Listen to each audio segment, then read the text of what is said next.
Timnas sepak bola Rusia telah dikeluarkan dari Piala Dunia 2022 Qatar dan diskor dari semua kompetisi sepak bola internasional dan antar klub sampai pemberitahuan lebih lanjut pasca invasi Rusia ke Ukraina. Tim nasional Rusia resmi dikeluarkan dari perhelatan Piala Dunia 2022 Qatar. Padahal, Rusia dijadwalkan bermain di babak playoff untuk memperebutkan satu tempat di putaran final FIFA 2022 di Qatar yang akan digelar pada bulan Juli nanti.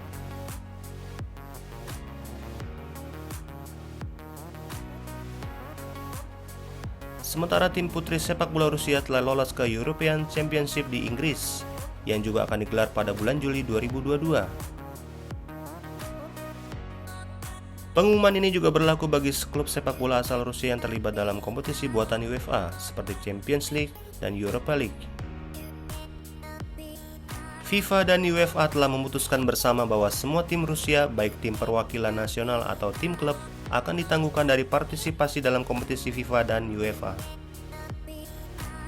Tim nasional Rusia dijadwalkan bermain melawan Polandia di babak semifinal playoff kualifikasi Piala Dunia 2022 pada 24 Maret dan bisa saja menghadapi Swedia dan Republik Ceko pada 29 Maret. Namun ketiga calon lawan mereka bersikeras akan memboikot pertandingan. FIFA mengumumkan bahwa tim Rusia akan diizinkan untuk terus bermain di bawah nama Football Union of Russia, memainkan pertandingan kandang di tempat netral, tanpa penonton, bendera, dan lagu kebangsaan Rusia. Namun opsi tersebut ditolak mentah-mentah oleh Presiden sepak bola Polandia, Cezary Kuleza, sebagai langkah yang benar-benar tidak dapat diterima. Slogan "olahraga tidak ada hubungannya dengan politik" telah diadaptasi jadi sebuah aturan dan selalu diterapkan dalam ajang olahraga internasional. FIFA yang merupakan induk organisasi sepak bola dunia telah menerapkan sanksi jika ditemukan unsur politis dalam sepak bola suatu negara.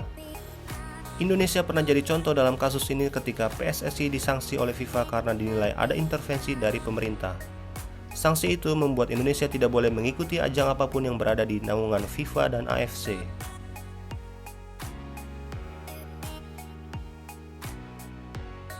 Sanksi FIFA dan UEFA kepada Rusia dinilai buta jika menengok apa yang dilakukan Israel terhadap Palestina selama bertahun-tahun. Tak heran jika memunculkan opini publik yang menilai FIFA dan UEFA memiliki standar ganda dalam menerapkan aturannya. FIFA dan UEFA seakan tutup mata mengenai peristiwa itu karena tak ada sanksi apapun terhadap Israel selama ini.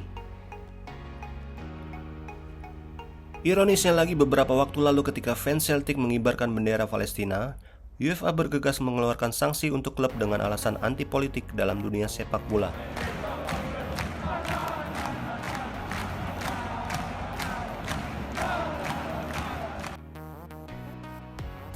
Konflik Rusia-Ukraina ini seakan makin membuktikan bahwa standar ganda itu memang ada di tubuh beberapa induk organisasi keolahragaan dunia, termasuk FIFA dan UEFA. Polemik bertambah dengan unggahan Arsenal di media sosial, menjadi wujud teranyar sikap standar ganda yang tersaji di pentas sepak bola dunia, termasuk terkait isu-isu politik. Unggahan Arsenal yang mendukung Ukraina usai invasi militer Rusia ke negara tersebut berbeda dengan sikap The Gunners pada 2019 silam. Pada saat itu, Arsenal telah menegaskan sikapnya untuk tidak terlibat dalam urusan politik usai pernyataan mantan gelandang The Gunners Mesut Ozil yang menyuarakan dukungan terhadap Muslim Uighur di Xinjiang, Cina. Sanksi kepada Rusia ini tidak hanya untuk timnas sepak bolanya saja. Keputusan UEFA juga melarang klub-klub asal Rusia berkiprah di kompetisi Eropa. Sanksi ini dijatuhkan pada Rusia hingga batas waktu yang belum ditentukan. Berbeda saat merespon invasi Rusia ke Ukraina, FIFA dan UEFA justru begitu lamban atau bahkan bergeming saat dituntut untuk memberikan sanksi kepada Israel yang melakukan okupasi di wilayah Palestina. Kekerasan yang dilakukan oleh Israel terhadap warga Palestina yang telah terjadi selama 70 tahun tidak kunjung membuat FIFA dan UEFA memberikan sanksi kepada Israel. Kapten Timnas Rusia Artem Dzyuba buka suara soal keputusan FIFA dan UEFA menjatuhkan sanksi kepada negaranya tidak bisa ikut serta di berbagai kompetisi termasuk Piala Dunia. Secara tegas Dzyuba menyatakan bahwa FIFA dan asosiasi olahraga lain yang menghukum Rusia telah menerapkan standar ganda. Terus terang Dzyuba bingung dengan yang terjadi. Dia heran mengapa kini atlet ikut menderita dan pihak terkait yang menjatuhkan sanksi seolah lupa dengan slogan mereka soal olahraga tidak boleh terkait politik. Saya menolak standar ganda yang ada. Mengapa semua orang bisa seenaknya? Mereka selalu teriak olahraga menolak politik. Namun saat berhubungan dengan Rusia, prinsip tersebut terlupakan, kata Dzyuba. Secara pribadi, Dzyuba juga menolak situasi perang yang ada.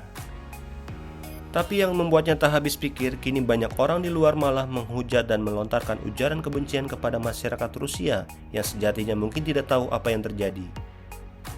Bagi saya, perang akan berakhir, namun hubungan antar manusia tetap berlanjut, tegasnya dikutip Mirror. Lantas, apakah benar jika yang dilakukan oleh FIFA maupun UEFA adalah standar ganda? Jika melihat fakta di atas, rasanya sulit untuk tidak menyebut jika FIFA tidak melakukan standar ganda. Dalam melihat setiap konflik apalagi menyebabkan korban banyak, hal yang harus kita lihat adalah sisi kemanusiaan yang harus dibayar mahal dari konflik tersebut.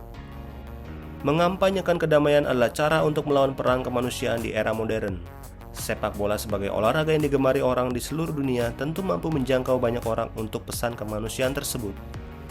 Semoga saja invasi segera berakhir dan politik standar ganda di organisasi sepak bola dunia tidak lagi eksis demi kelangsungan sepak bola.